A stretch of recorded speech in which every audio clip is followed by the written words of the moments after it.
नमस्कार, आप सभी का बहुत बहुत आपका स्वागत है वृंदने। हमारे साथ इस समय सीटीओ की रैंक 2 पोस्ट पे सेलेक्टेड इलाहाबाद यूनिवर्सिटी के इस प्रांगण के अलुमनाई और gold medallist of economics department Abhishek Singh sir हैं, जो कि सीटीओ पे रैंक 2 इनका आया हुआ है। और कैसा लग रहा है अभी आपको अपने प्रांगण में आने के बाद, सिलेक्शन के बाद? अब प्रांगण तो क्या यहीं उसकी एक पुरानी परंपरा रही है। तो जो कहा जाता है कि विश्वविद्यालय अपनी परंपरा को सेलिब्रेट नहीं करता था, आज विश्वविद्यालय सेलिब्रेट कर रहा है। उस रूप में आने में वीसी मैम से भी हमने कहा कि जब उन्होंने वो मोमेंटो दिया तो हमने कहा कि ma'am it's the true validation. तो उन्होंने उस पर हंसा, कहा अच्छी बात है। तो एक सही में एक दोबारा से वैलिडेट और रिकॉग्नाइज होने वाली तो फीलिंग आ रही है कि जिसलिए विश्वविद्यालय जाना जाता है, आप वो काम करके आ रहे हैं। तो मतलब आपने यहीं से अपनी बीए की पढ़ाई की, आपने यहीं से अपना मास्टर्स किया। हमको ये समय याद था जब हम लोग दीपोत्सव करवा रहे थे, जब मैं चुनाव लड़ रहा था, तब आप शायद सेकेंड ईयर में थे। आपने बहुत उस समय सपोर्ट किया था दीपोत्सव में, जब 51,000 दीपक किसी आर्ट्स फैकल्टी के अंदर जल रहे थे, तब आपने अपने इकोनॉमिक्स डिपार्टमेंट को बहुत अच्छे से सजाया था और उसी डिपार्टमेंट ने आपको गोल्ड मेडल भी दिया। उस मेडल के लिए आपको कहीं और जाना पड़ा था, लेकिन वो तो बात की बात है। लेकिन अंततः आप मतलब हमेशा से टॉपर रहे हैं आप इलाहाबाद यूनिवर्सिटी के। तो वो कैसा एक्सपीरियंस था? आपका एकेडमिक बहुत मजबूत था और हम लोगों को कोई उम्मीद थी आपका सिलेक्शन होगा। यूपीएससी भी आप देते थे। तो ये एक्सपीरियंस अपना बताइए कि यूनिवर्सिटी के समय आप कैसे पढ़ाई लिखाई करते थे, अपना सारी चीज़ें। विश्वविद्यालय आने का कहीं ना कहीं पर्पज़ ही सबका था, चाहे अब कोई आज उसको माने ना माने कि सिविल सर्विसेज में जाना। जो भी विश्वविद्यालय आया था, कोई भी छात्र हो, वो कहीं ना कहीं यही सोचता था कि हमें सिविल सर्विसेज में जाना है। चाहे पहले से सोच के आया था, चाहे आने के बाद सोच रहा था। लेकिन यहाँ का, आप जैसे कहा जाता है कि राजनीति की नर्सरी और दुनिया भर की चीज़ें, तो जैसे आप लोग जब लड़े उस समय चुनाव, तो उस समय हम लोग भी काफ़ी एक्टिव थे कि हाँ चुनाव हो रहा है। लेकिन चुनाव के बाद जब ये सारे कार्यक्रम शुरू हुए, जैसे कला संकाय में साप्ताहिकी, पहले सबसे वैसा पहले हाँ, कभी कला संकाय सांस्कृतिक साप्ताहिकी मैंने करवाया था। शुरू हुआ नवंबर में। फिर एक एनजीओ था आप लोगों का, युवा भारतम हाँ, करके, युवा भारतम से यूपीएससी की फ्री क्लासेस चल और रही उसकी थी। निबंध वगैरह चीज़ें हुई। तो ये सब चीज़ों में ये था कि ये एक सक्रिय रूप से आप इन्वॉल्व होने से, उस समय भले वो यूपीएससी से डायरेक्टली नहीं रिलेटेड था, लेकिन अपने आप में एक सीखने का मौका मिल रहा था। और जब दीपोत्सव हुआ, जिसकी भी बात कर रहे थे, तो वैसा पहले कभी कहीं नहीं हुआ था। हाँ, मतलब यूनिवर्सिटी ऑफ इलाहाबाद के साइंस वाले तो करवाते थे। थोड़ा आप पीछे चलते रहो ना, तो हम लोग ऐसे थोड़ा फ्रेम अच्छा रहेगा। तो जैसे यूनिवर्सिटी ऑफ इलाहाबाद में साइंस फैकल्टी में 21,000 जलता था, तो हम लोगों ने 51,000 जलवा दिया था। और उसके बाद से कभी आज तक हुआ भी नहीं है। तो उसमें ये था कि मतलब सबसे बड़ी चुनौती ये थी कि विश्वविद्यालय के हर एक स्टूडेंट को इंक्लूड करना, परमिशन लेना, फिर उतना बड़े लेवल पे विश्वविद्यालय की डेकोरेशन करना, फिर डिसिप्लिन को मेंटेन करना शाम तक। तो ये सारी चीज़ कभी यूनिवर्सिटी पे एक तरह से फेस्ट की तरह किया गया जो किया जाता था। तो इन सब से आपको लीडरशिप जो स्किल है बहुत हद तक तो डेवलप तो रहती है। और जहाँ तक आपने कहा कि पढ़ाई उस समय कैसे कर रहे थे, तो जो हम लोगों का जो भी, जैसे पहले भी बात हुई थी आपसे, कि जो ग्रेजुएशन की और पीजी की जो रीडिंग्स वगैरह हैं, जो स्टैंडर्ड बुक्स हैं, कभी अभी भी आप जाके देखेंगे किसी भी कोचिंग का मटेरियल। देखिए सर, आपसे जैसे इलाहाबाद यूनिवर्सिटी के जो भी बच्चे इस समय बीए, बीएससी, बीकॉम कर रहे हैं, जो भी बीए के बच्चे हैं, उनके लिए मतलब किस तरीके से वो अपने आप को ग्रेजुएशन फेस में प्रिपेयर करें फॉर यूपीएससी और यूपीपीएससी, इस पे आप पूरी स्ट्रैटेजी बताइए। तो इसकी देखिए पूरी स्ट्रैटेजी ये है कि जो पेपर है बहुत डायनेमिक है। तो प्रीलिम्स की प्रिपरेशन तो बहुत ही ऑब्जेक्टिव और बहुत प्रिसाइज है, वो साल 1.5 साल की ही प्रिपरेशन है। तो जो ग्रेजुएशन के स्टूडेंट है वो प्रीलिम्स माइंडेड तो नहीं हो सकता अभी। जहाँ तक बात ग्रेजुएशन वाला क्या करे, तो ग्रेजुएशन वाला स्टूडेंट जो है दुनिया भर के पीडीएफ नोट्स के पीछे न भागे। वो ये देखे कि जो किताबें उसके सिलेबस में लिखी हुई हैं, जो यूनिवर्सिटी का ऑफिशियल सिलेबस है, जैसे एंशियंट हिस्ट्री है, उसमें वीडी महाजन की किताब लिखी हुई है। पॉलिटिकल साइंस है, उसमें जो है उसमें कई किताबें हैं, जैसे ये डी बसु की किताब कॉन्स्टिट्यूशन के लिए लिखी हुई है। ये कंपेरेटिव एक दो जगह जो आता है कंपेरेटिव पॉलिटिक्स की जो किताबें लिखी हुई हैं। इसी तरह इकोनॉमिक्स में जो इकोनॉमिक पॉलिसी की किताबें लिखी हुई हैं। तो ये सारी किताबें इतनी बेस मटेरियल हैं कि इन्हीं से वो लोग बना रहे हैं, क्या नाम है, अपना जो भी कोचिंग वाले हैं, आप अगर गौर से देखेंगे बड़ी से बड़ी कोचिंग वो इन्हीं किताबों को कोट कर रही है। तो आप अगर अपना वो उनके पीवाईक्यू और उनका सिलेबस देख के अपनी जो स्टैंडर्ड किताबें विश्वविद्यालय रिकमेंड करता है, अगर उससे अभी से नोट्स निकालना सीख गए, तो फिर आपको कोई रोकेगा नहीं और आप बहुत मैच्योर कैंडिडेट के रूप में वहाँ अपीयर होंगे। तो मतलब ग्रेजुएशन फेस को बच्चों को बहुत अच्छे से पढ़ना चाहिए। जैसे बहुत सारे बच्चे ये कहते हैं कि मतलब एक तरह से हम बात करते हैं कि बीए बहुत आसानी से क्लास भी नहीं करते। आप तो क्लास करते थे कि नहीं करते थे? नहीं, देखिए ये अभी झूठ बोलने का कोई मतलब नहीं है, लेकिन इकोनॉमिक्स की क्लास की है, उसमें कोई दो राय नहीं है। हाँ, चूँकि पॉलिटिकल आप लोग खुद जानते हैं, पॉलिटिकल साइंस और एंशिएंट हिस्ट्री की क्लासेस बहुत उनका टाइम ऑड हुआ करता हाँ था उस हाँ समय। हाँ, शाम तो को वो टाइम इंग्लिश शाम मीडियम का होता ये था। वाला टाइम जो है अभी, हाँ। तो उसको करने का उतना नहीं था, थोड़ी बहुत की है, लेकिन इकोनॉमिक्स तो रेगुलर बेसिस पे की। अच्छा, इकोनॉमिक्स की क्लास लेगा। तो अब चलिए आपसे यूपीएससी की तैयारी पे बात करते हैं। आपने यूपीएससी भी तैयारी की है, यूपी पीसीएस, स्टेट पीसीएस जब आप देना स्टार्ट किए, पहले तो कसम खाए थे यूपीएससी देना है, फिर बाद में स्टेट पीसीएस आप दिए।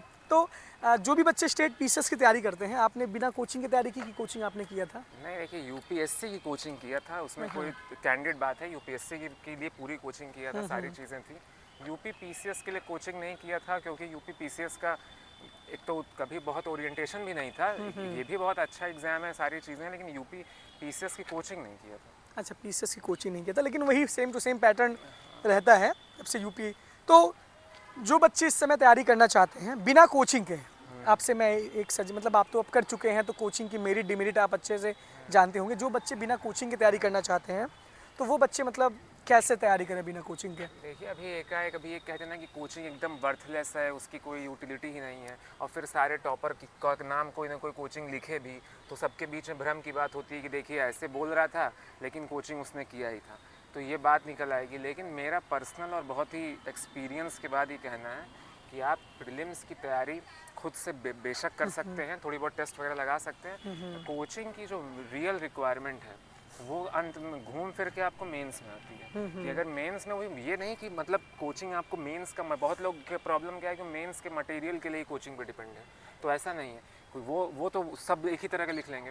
तो मेन जो इस कोचिंग ये करती है कि आप जो लिखते हैं मेंस के आंसर्स वगैरह, तो कोचिंग आपको एक सेकंड ओपिनियन देती है, कि जैसे ओपिनियन का ही गेम होता है कि आपका ये ओपिनियन था, ये that is the second opinion, that is the third opinion. इतना ही कोचिंग का कंट्रीब्यूशन है।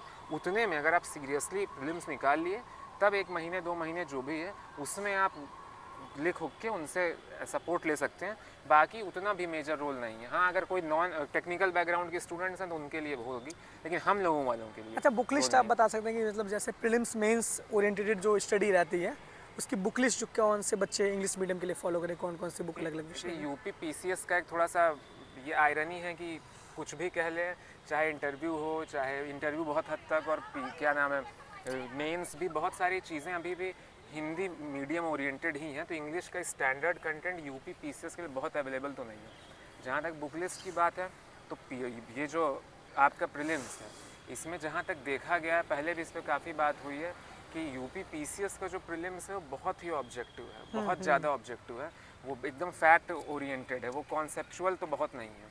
तो इसलिए मेरा पर्सनली मानना है कि किसी की जो किताबें घटना चक्र वगैरह लोग पढ़ रहे हैं, इनके बजाय अगर आप 5-6 साल का PYQ लेके उसको माइक्रो थीम्स में खुद से 200, 250 जो बना सके, 400 माइक्रो थीम्स आप उसमें से निकाल लीजिए जो रिपीट हो रही हैं। तो उन्हीं माइक्रो थीम्स पे आप थोड़ी थोड़ी सी अपनी नोट्स बना लीजिए या कहीं से निकाल लीजिए, उतना ही प्रीलिम्स के लिए सफिशिएंट है। बाकी बेसिक रीडिंग्स तो आप जानते हैं। तो ये नहीं है कि यूपी पीसीएस प्रीलिम्स के लिए कि कोई बहुत ही, हाँ जिसके बेसिक्स वीक हैं NCERT पढ़ ले, वो अलग बात है। लेकिन मेन यूपी पीसीएस का इतना ही हैक है कि थीम्स निकालिए, उसको जितनी आप निकाल सके। थीम्स मतलब ये है कि जो चीज़ें रिपीट होती हैं, तो वो चीज़ों को निकालिए और उस पर अपना थोड़ा सा बना लीजिए। तो यहाँ पे ये बुक जैसे नहीं, बुक मतलब आप रिकमेंड कर जैसे सकते हैं? अब जैसे जनरल स्टडीज़ है, उसमें कोई खास तो ऐसे जो मतलब जिसका बेसिक ही वीक है, तो वो NCERT एक बार पढ़ ले, या जो टेक्निकल बैकग्राउंड के NCERT पढ़ ले।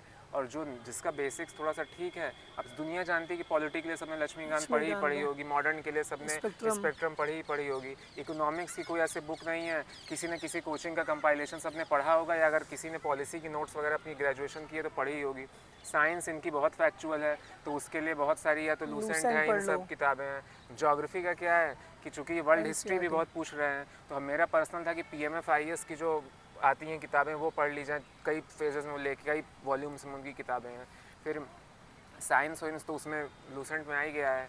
और इन्वायरमेंट कहाँ से? इन्वायरमेंट का चूँकि यूपी पीसीएस में उतना नहीं पूछता, खाली इकोलॉजी, बायोडाइवर्सिटी, इन सबों की बेसिक्स ही पूछता है। तो जिस भी नोट्स ऐसे कुछ, मेरा भी PMF ही था, PMF से ही उसको आप पढ़ लीजिए। तो यही सब है, कोई इतना बुक का फोकस बेसिक्स के लिए है, लेकिन मेन काम वो थीम्स वाला है यूपी पीसीएस में। ये बहुत इंपॉर्टेंट है। देखिए, अभी तो हम चर्चा टहलते हुए कर ही रहे हैं। अभी जब इनके घर जाएंगे तो आराम से एकदम, आज तो यूनिवर्सिटी में इनका सम्मान समारोह था, तो सम्मान पाके अच्छा लग रहा है। हाँ भाई, शुरुआत में आप तो सम्मान तो बहुत पाए हुए हैं हमेशा से। वैलिडेशन वाली बात है कि विश्वविद्यालय जिस लिए जाना जाता है उस लिए कह रहा है कि आपने उस चीज़ को किया, तो ठीक ही अच्छा लग रहा है।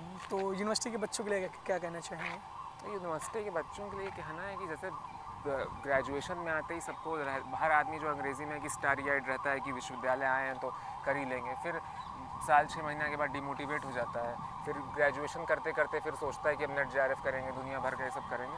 ठीक है, जिसको करना है अच्छी बात है, लेकिन अगर शुरू से एक बार अपना मन बना ले रहा है कि हाँ वो सिविल सर्विसेज करना है, तो वो जो सिविल सर्विसेज का सिलेबस है और जो उनके रिपीटेड क्वेश्चंस हैं उनको रोज़ कम से कम एक बार कोई पर्टिकुलर एक ही क्वेश्चन कोई एक पर्टिकुलर टॉपिक सिलेबस से उठा के उनके कोई एक जैसे सोसाइटी में अगर विमेन एक टॉपिक है तो सिर्फ विमेन उठा के उस विमेन पे आए हुए जो भी 3-4 तरह के क्वेश्चन हैं वो उठा के वो जिस भी सब्जेक्ट का स्टूडेंट है, ग्रेजुएशन का है या PG ग्रेजुएशन का अगर है, उसको अपने बुक्स में देख ले कि इसके बारे में उसकी बुक्स में क्या दिया था।